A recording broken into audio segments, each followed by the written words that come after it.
way. Here we go. Computer had a meltdown, or you did? Okay.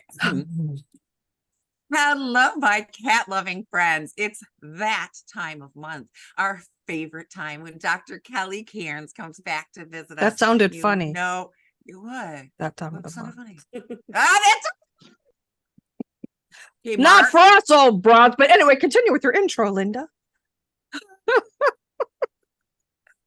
We have Dr. Kelly Cairns with us. She comes back every month to help educate us. And the information that Rita and I have gotten alone has been helping us so much in what we do. And we've got more. The holidays are coming. So let's get started talking about that, because there's a lot we need to know when it comes to our animals. So we will be right back with Dr. Kelly right after this word from our sponsor. Welcome back to 19 Cats and Counting. I am your co-host, Linda Hall, and I am blessed to have my BFF, Rita Reimers, here We with kind me, of my matched darling. today. Oh, we all did. do. We We're all wearing kind of, black. I know, When you all we're see all the just video like- version, you'll see we're all It's wearing so black chic. today. It's chic. It makes you thin. Yes, That's why I that like it. too. But So let's not talk holidays about are that. coming. Yes. As we tape this, we're approaching Halloween. It'll be over by then. And then And then our Thanksgiving and favorite eating Christmas, and it's- holiday, Oh yeah, Thanksgiving. baby. And then my favorite everything holiday, Christmas. So there's a lot going on in the next couple And of months. Hanukkah and Hanukkah Kwanzaa and all of the Kwanzaa, holidays. yeah, so let's get Dr. Kelly in here to help us out and straighten us out. Welcome back. We're so happy Before to we see make you. mistakes. Yeah. It's like it's been forever since last time we spoke. I know. It does. It does. It's been too long. I know. The month has flown. So today we're going to concentrate more on the food aspect with this podcast. Yes. And we have so much food on our tables at Thanksgiving time, and my cats smell all of it and they want all of it, but they can't have all of it, can they? They cannot have all of it. So we're going to unpack what's okay, what's not okay, and what to not forget about. All right. Sounds good. Very important. So let's start with what's not okay. I got food everywhere for my Thanksgiving or Christmas meal. What is dangerous to my cat? What do I really need to watch to make sure he doesn't steal? Such a great question. So the first thing that I'll start with is we all know that cats, because they're not small dogs, they are more discriminate eaters, right? They're not going to be as likely to just dumpster dive or go in your trash or try to scrounge stuff off your plate as the typical dog. So that's good. That's good. Yeah. What we want to make sure of is that we don't then discount the possibility or potential that one of your kitties is going to have an interest in trying to eat something that they shouldn't by jumping on your table. So we don't want to discount that. A lot of times folks think, oh, it's not a risk because it's not a Labrador who's, like my dog Winston, who's always getting into my trash. So, cats get on tables real easy. So we just want to make sure that we're keeping things out of reach. And then we might also want to feed our cats stuff intentionally, give them a little treat, which could be totally fine. But again, let's talk about what are the big uh-ohs and what to definitely avoid. Yeah. So the seasonings, specifically onions and garlic, those can be toxic both to cats and dogs, but cats are going to be way more susceptible to the toxicity of onions and garlic, partially because they're smaller. That's what I thought. So it takes less of those things to cause them problems, because typically it's related to how big you are. Right. And how much then you can tolerate related to your weight. So cats are smaller, so they can tolerate less. Secondly, cats are unique. We've talked about their unique metabolism, and because of the structure of their body and their cells, particularly their red blood cells, are more susceptible to the potential harm of onions or garlic, which can actually cause those red blood cells to pop open. We call that hemolyze, resulting in anemia. So first and foremost, onions and garlic, let's avoid letting your kitty get into or intentionally feeding them foods that are heavily seasoned with onions and garlic. Oh yeah, like the stuffing. My mom puts onions in her stuffing. I don't cook with onions because they kill my stomach. But and then that casserole everybody likes, the green bean casserole with the crunchy French onion. I don't like it because I You can't. had eat me any- at green bean. But you really have to watch those things. You do. Yeah. You do. And, you know, some folks might be thinking, some of our kitty loving friends who know their stuff might be thinking, but hey, Dr. Kelly, you know, there's some, you know, natural remedies for fleas and ticks that kind of prevent them from wanting to stay on my cat and dog and eat that blood meal. Those have garlic. Or, hey, here's a supplement that has garlic. Wait a minute, you're saying garlic's bad, but isn't garlic an anti-inflammatory, and doesn't it help the immune system, and doesn't it help prevent ticks or repel them or fleas? So let me, if anyone's thinking that, let me explain, because it's not inherently a contradiction. So it is true that we want to avoid, in cats in particular, onion and garlic compared to dogs for those supplements. And you will see, if you look at some of those awesome supplements marketed for cats, a lot of them will have a very small amount, if any at all, that might be okay, because garlic in tiny little amounts for cats may be okay. You always want to check with your veterinarian to review the label of any of those supplements and or natural flea repellents, even if they're marketed for cats, to triple check. With garlic in particular, it's still okay. See, that's good. I didn't know they had garlic in those supplements. Did you, Linda? No, I did not. Some of them do, some of them don't. And a lot of them that do, it's more a dog thing than a cat thing. So I'm putting it out. Like, my job is to be your canary in the coal mine, right? So if you see one that says for cats, or maybe it doesn't specify, definitely you want to check with your veterinarian to just triple check medically. And then, you know, again, we want to recognize that if you have like just a dash of a sprinkle of a skosh of garlic powder dehydrated in a giant vat of green bean casserole, and you were to choose to, you know, pick out a green bean and your cat gets it by accident, small amounts of garlic is probably going to be okay for your cat. But in an abundance of caution, let's just avoid that in full total for your kitties. Yeah, I like to share my turkey with them. And that's okay, but there's a caveat to that too. I didn't mean to cut you off, Linda. I'm sorry. Well, no, and this goes along, because I know where you're going. This goes along with the question I was going to say. Okay, so I got a crock pot going in the kitchen. I don't, but I wish I did. With a roast with the little carrots and potatoes, and believe me, onions. My husband strongly believes that there can never be too many onions in anything. It's more onions than pot roast. Anyway, so I'm never eating pot roast at your house. I'm gonna just give a little piece of pot roast to my cat. I'm not gonna give him the onion. I'm just gonna give him the pot roast. Is it a problem because the pot roast was cooked all day in the onions? A good question. Yeah. So I'll answer your question, but I'll start with the caveat I may say a few times while we have this conversation. Always make sure for each individual kitty, related to who they are, how old they are, any potential chronic illnesses or other health conditions, that you're having an individual conversation with your veterinarian, because there might be some nuances for your individual cat. So if you have your run-of-the-mill, healthy, happy cat that doesn't have anything that is specific or unique that you need to be talking about diet with your vet, you're probably fine to give a little bit of turkey or that pot roast meat that, you know, even maybe you're rinsing it off, you know, it was cooked in the onions, but it's just the meat, a little bit without the skin, if it's, or excessive fat trimmed off, you're trimming that off. It's not the skin, a little tiny bit to your kitty. They love it. And it probably can be okay. Little bit. We definitely want to avoid, though, skin. We want to avoid really fatty fat on that meat, and we want to avoid large quantity, because in a most common scenario that can cause some tummy upset, right? Rarely we can see in big quantities some more significant issues, including pancreatitis, which can make them really sick. And then certainly it goes without saying, no bones. We're removing all the bones. Yes. Yeah, they can have raw poultry bones, but the cooked ones splinter too much. Is that true? I keep hearing that's true. So raw bones are going to be way less likely to cause mechanical or physical irritation, laceration, and or obstruction, because, to your point, they're more bendy, they're not as pokey.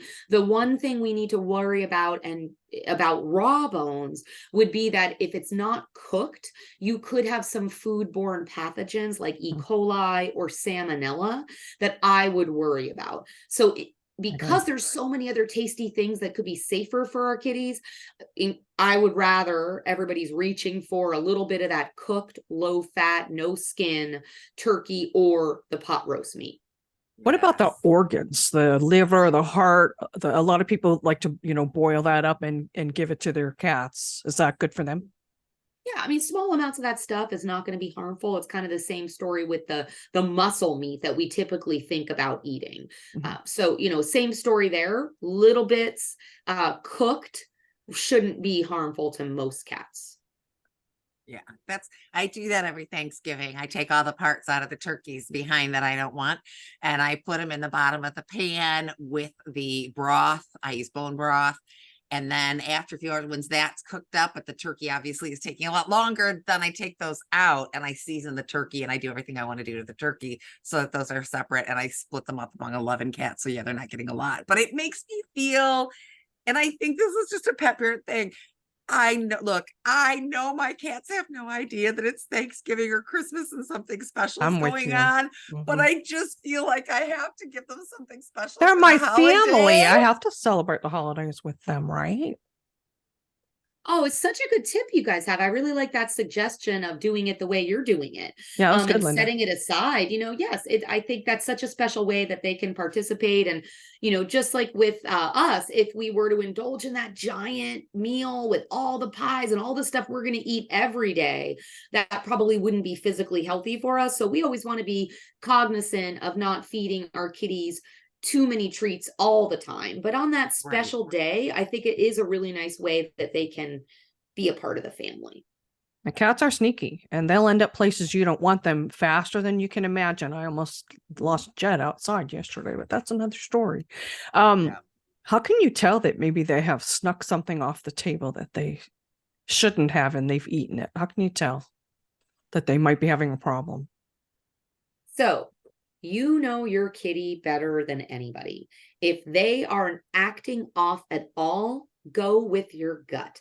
Go with your spider sense. So certainly if they've eaten too much of something, or if they've eaten something that's giving them pancreatitis or inflammation of the pancreas, or heaven forbid they've eaten something where now they're having an obstruction in their intestines, they're typically going to be pretty quiet, lethargic. They may be actually vomiting. They may just not want to eat their regular food the next day and or have diarrhea. Those are some significant symptoms to watch for. But if your kitty at any time, including the holidays, is just off and something's not right, monitor that. And if that's not resolving, that's when you probably want to call your vet to have a chat about it and maybe bring your kitty in. Certainly if there's vomiting, diarrhea, kitty seems painful, real lethargic, we're going to want to have your kitty seen by a vet. Yeah. We recently had a client that, I'm laughing, but it wasn't funny, that her cat was just being a little off and weird, and she took the cat to the vet and they're like, yeah, we don't see anything, whatever, keep an eye. And a couple days later, he really wasn't eating and he was quite lethargic, and she took him back and they're like, oh, we could try like some antibiotics. I just don't see anything wrong.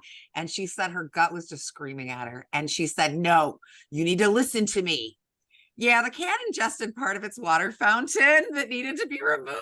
So yeah, there was an obstruction in there, and letting that go could have meant death. So, no shade to that vet. They went off, if it looks like a duck and it walks like a duck and quacks like a duck, it's a duck, and it looked like a duck and it wasn't a duck.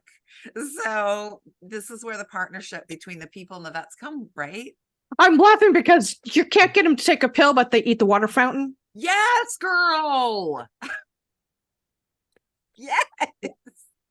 So, and again, cats are tricky, right? So, and they move around, they're stealthy. So I think it underscores too, we need them in the water fountain. Woo, I don't know what was happening that day with that kitty. But, weird stuff happens, but really, you do need to watch, when you take that turkey out of the pan and you've got the trimmings, up on your table and you're getting ready, fixing your table and you're doing all your place settings, my cat Oshi is going to want to come up and maybe lick everything there, steal a bone. Yes. And those big meals are everywhere, right? I've got stuff here and here and here. And Rita and I joke all the time, if we make something and it's got to cool, we either stick it in the microwave or the oven, depending on which one wasn't hot. And yes. And to keep them out of it. But when you're Mhm. talking like a holiday meal with your ham or your turkey and your potatoes and your stuffing and your da da da da da da da da, I don't have enough microwaves to hide all that food. It's very difficult. Let's talk about mashed potatoes and things like that. Can cats eat those type of things? My cat Oshi would tell you he's kind of a carb food junkie. He I prefers have the one of food to those. the wet food. I mean, the average cat, again, cats are more discerning and discriminating eaters than dogs, right? But the average cat may actually have a taste for a mashed potato. I think a lot of cats are probably going to prefer the turkey, but I think, it's, I would not recommend that you have your kitty eating a lot of those mashed potatoes there, just in an abundance of caution if there's a bunch of butter and the fat, as well Right. as the chance for tummy upset. A lick of mashed potato is probably unlikely to be harmful to the average cat. All right, good information. Well, and you're saying, and again, you're saying the average cat. Like, we know that all I don't cats have are the average cat. I have exactly. 17 that like to cause mischief and we trouble. we know that cats are lactose intolerant. We're not supposed to give them milk.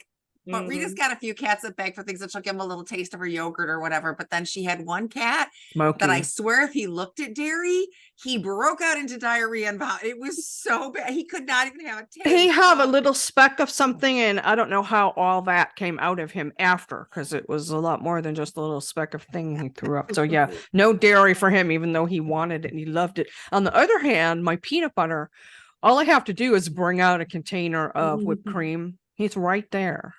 So a little bit of whipped cream, is that okay? Yeah. Again, most cats are not going to be harmed by licking just a titch of whipped cream, but you guys have raised all the excellent points already in terms of cats are lactose intolerant. They can have some tummy upset or diarrhea from dairy. And then some cats are more sensitive to that, but we're not going to see a toxicity with licking a titch of whipped cream like we would with the garlic per se. Okay. All right. I know there's some other things we haven't talked about that are extremely toxic for cats, but we'll be right back. We have to take a little break for our sponsor, but we'll be right back to talk more about this with Dr. Kelly and my beautiful co-host, Linda Hall. And we're back with 19 Cats and Counting. We're getting prepared for the winter holidays. Can you believe it already? We're already almost in November 2023. This year just flew by. Yeah. So on the subject of foods, are there any food, like we said, a titch isn't going to bother, a little bit isn't going to bother them. Are there any foods that it only takes a crumb, like anything I should really be alert about? If I've got 10 dishes out, which ones do I really need my eyes on? Because I can't watch them all. The ones that have a lot of garlic and onions or an abundant amount of fat. Okay. Those are the three colors. So I am fastidious about like wiping down the counters, which no one else in my house is. And so, they make their sandwich or whatever, there's crumbs on the counter. And I get like, no, the cats will lick it, which I'm sure it's a crumb, but some of us are overprotective and we worry about things. So yeah, I don't want anything up there that they can get into. For sure. And, I actually was thinking, because we may have folks here that are kitty loving and dog loving, and that's awesome. So let me also talk about where, again, cats are not small dogs, and some differences we might see, not just with regard to if they're discriminatory when they eat, or if they just like to dumpster dive in the garbage, right? We've discussed that difference. There is a little bit of a difference. So if you have dogs, you might be like, wait a minute, Dr. Kelly didn't talk about raisins and grapes. What about that?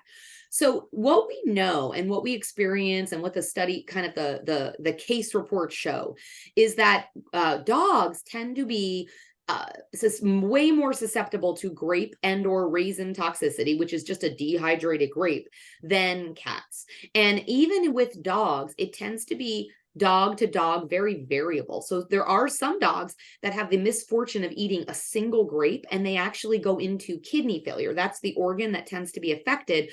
And we're like, why did that happen? And then you have dogs that seem to dodge a bullet, where they eat a whole bunch of grapes, or more commonly, like they get cookies with a bunch of raisins in them. And so, and then nothing happens. So knock on wood, I've been very fortunate because my very poorly mannered dog, Winston Zeddemore Cairns, has actually done that twice with cookies because he seems to be able to get up on any surface. And we've now learned, even if it seems to be 10 foot tall, don't leave the plate out. But thankfully, he did not develop kidney failure or kidney problems.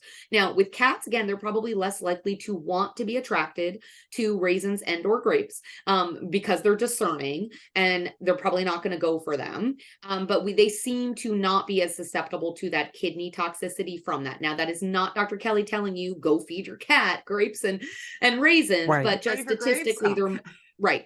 You know, and then another thing to touch on too would be chocolate, right? So, you know, I want to mention that because again, that's not something that your cat is likely, unless you've got that oddball weirdo cat that you guys might, because you've got some super fun personality cats.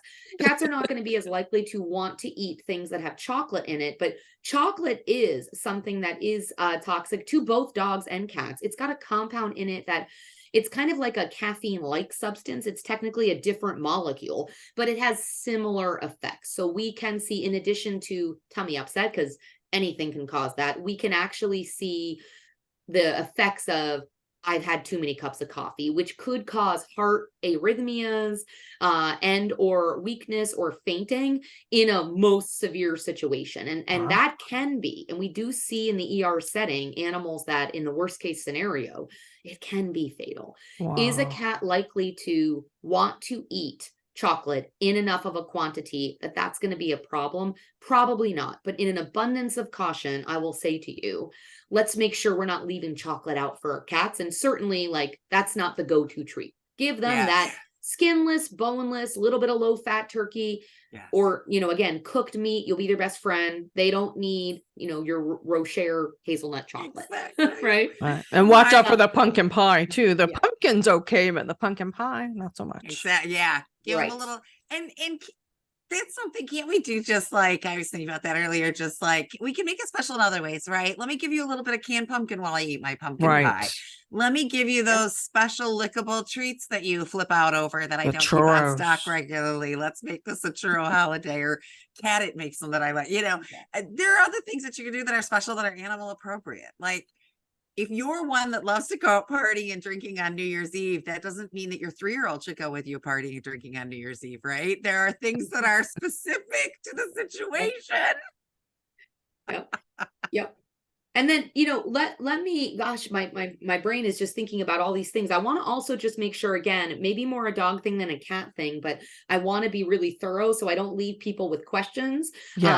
So there is a type of artificial sweetener called xylitol that can be very, very, very toxic. It makes blood sugar very low, so low animals can have seizures from the low sugar, and it also can directly cause liver toxicity. Now, again, this is going to be way more likely to impact our dogs for the reasons we've already outlined. You know, dogs are more likely to want to dumpster dive, take those things, get into the trash, be attracted to those foods that may have that substitute. Many sugar-free gums have xylitol. Now, there's many other artificial sweeteners out there that don't have this particular toxicity. So people have probably heard of Splenda, stevia, etc., monk fruit. I'm not recommending you feed those things to your animals, cats or dogs either, because that they can have their own problems. They can get some tummy upset, but this specific life-threatening toxicity is, to our knowledge, unique to xylitol.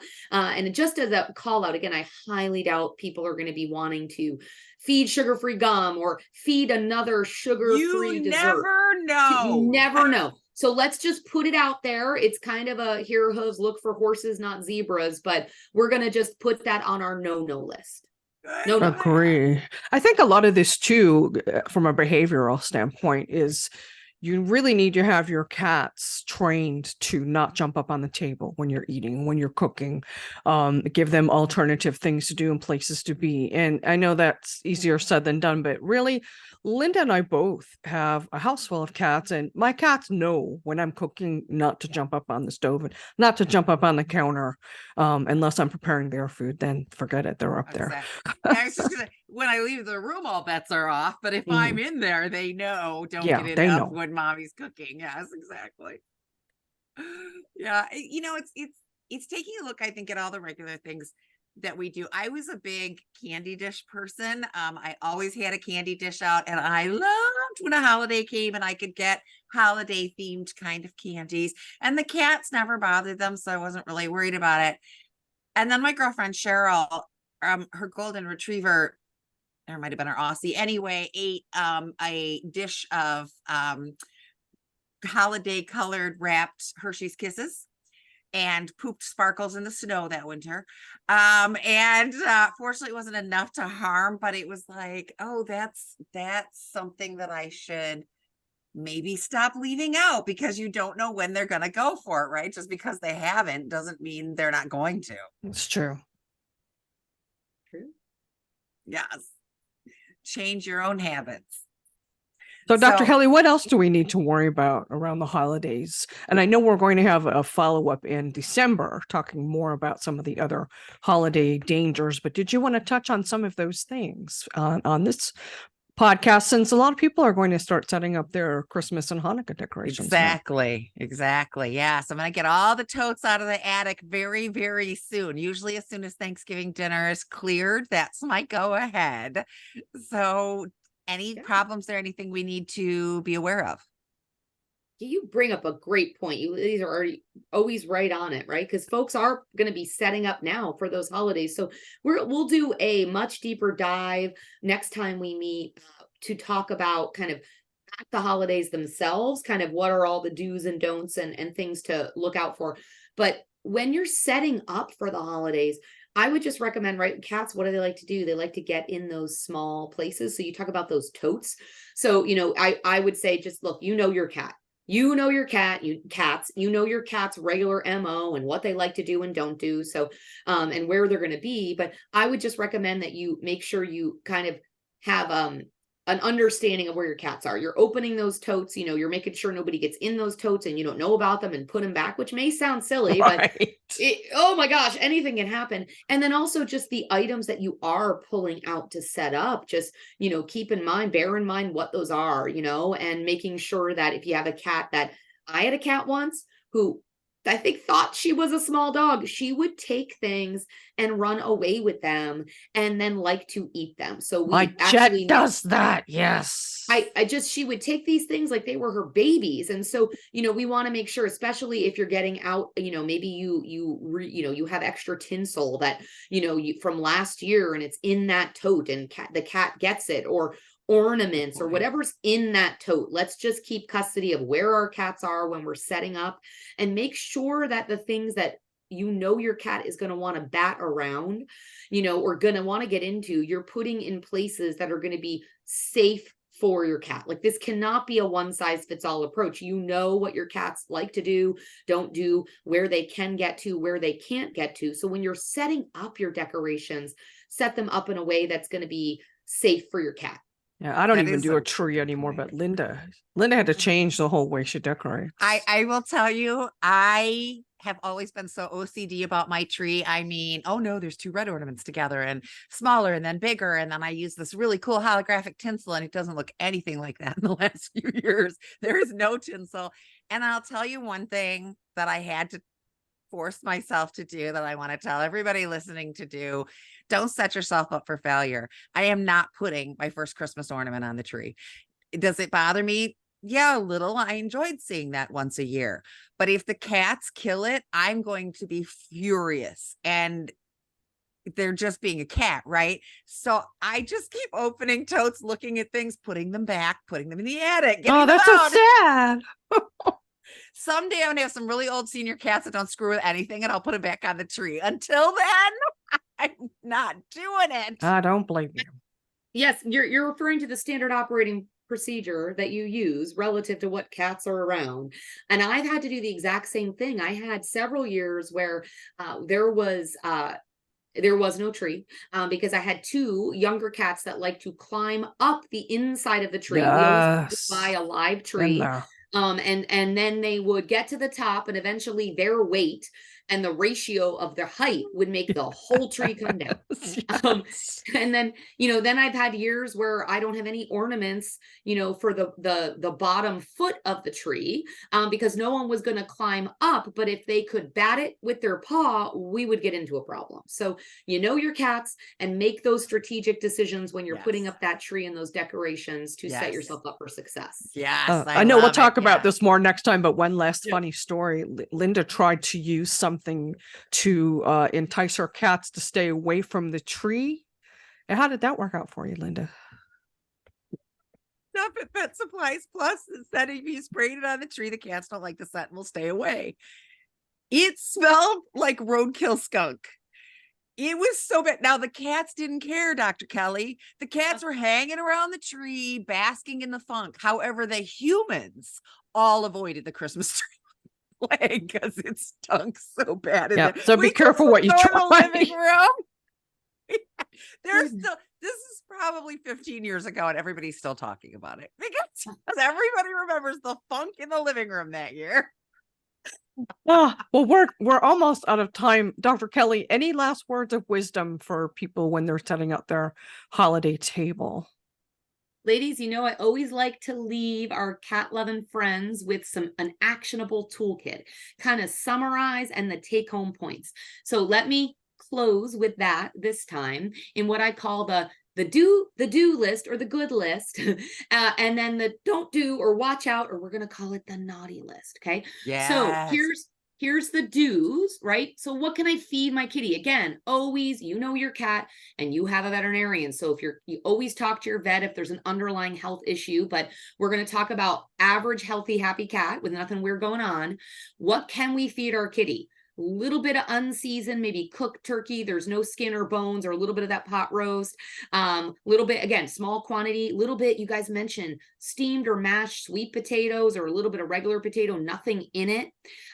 Canned pumpkin, right? But canned, little bits, little quantity, not pumpkin pie. And then potentially even some fish. If you're doing fish, maybe a little unseasoned, grilled or canned salmon, little bit, no bones. We talked about the green bean casserole. So we don't want to be feeding a whole bunch of that. That's got the other stuff in it, but steamed chopped green beans, some cats like that plain, or a little bit if they like a little plain carrot. Okay. Now, what else we want to keep in mind? Okay. The or the naughty list. Keep in mind is that we want to avoid those seasonings, not good for kitties, right? Garlic, onion. We want to avoid large quantities of anything because that's just not good and is going to be more likely to make their tummy upset. Where you feed the cat is important. So let's not do it on the table. They'll start expecting it, but put it where it is they normally get their food, right? And overfeeding is not healthy physically or mentally for your kitty. We don't want to make them overweight, or for us. So if you're feeding them some table scraps on the nice list, the good list, we want to then adjust maybe the overall food intake for the day so they don't have overgrossiosis for the day. And then some cats, if you do this a lot, you could make them fussy or picky because they decide that turkey is better than their regular diet. So again, know your cat. And then what do you do if you come up with a problem or your gut and your spider sense is up and your hackles are up and something's not right with my kitty? Again, trust your gut, call your veterinarian. The other thing I want kitty loving friends to know is you can actually call a pet poison helpline, and they can be very, very helpful to talk through things with you. And at the end of the day, it may be they're telling you to go into an urgent care, go because your vet may not be open, right? Go into an ER. Whatever information is gathered when you have that conversation, it's a case number and a file that when you go to see the veterinarian, they can access and continue to talk with those people. Well, we will and there's include actually this for sure. Yeah, I'm writing a note on this. This will be a social media video. Thank you. 24/7. So it's not like it's for naught, because now there's that case file that your veterinarian can continue to have a dialogue with one of their veterinarians if heaven forbid it's needed. So I know their Thrive has partnered with Pet Poison Helpline, which is an actual company. So there are several companies. Pet Poison Helpline is a company that can be Googled that is phenomenal to support pet parents and veterinarians. So again, you've got a team. It takes a village. You're not left on Lonely Island if there's a problem. Well, and Well, I this love is that awesome. because, let's say I call and they tell me, okay, you need to go to the vet. Now I go to the vet. Now I got to try to get somebody to understand how urgent this is. But if I'm working with them, they're conveying this message ahead of time. My vet's prepared. I don't have to give him a diatribe on what just happened or her. They're just going to boogie on it. That's awesome. Love. Yeah, I did not know that existed. That's really important. We're going to have either. to put that on our website. You always give us something. You always give us something, no matter how much we know. She always gives us something that we need to keep in our toolbox every time we talk to her. I can't thank you enough for being so gracious with your time and being a regular on our podcast. Yes. I know it makes us much more informed about our own kitties and all the listeners too. Well, ladies, thank you so much. Every month I say thank you for being advocates and experts in the space. I'm so grateful for you and all the work you do to support kitties and the people who love them. Thank you. We appreciate that so much. And we can't wait for next time when we talk about more of the holiday things. Ready. I hate to say dangerous, but I guess we should say holiday dangers for your cats or potential holiday dangers. Yeah. We need to make the holidays as happy for your kitties as they are for us. Yes. So everyone have a great Thanksgiving. Linda, thank you so much for being my cohort. Dr. Kelly, we'll see you for another round of this in December. And in the meanwhile, don't forget, every day is Catter Day. And we'll see you next time.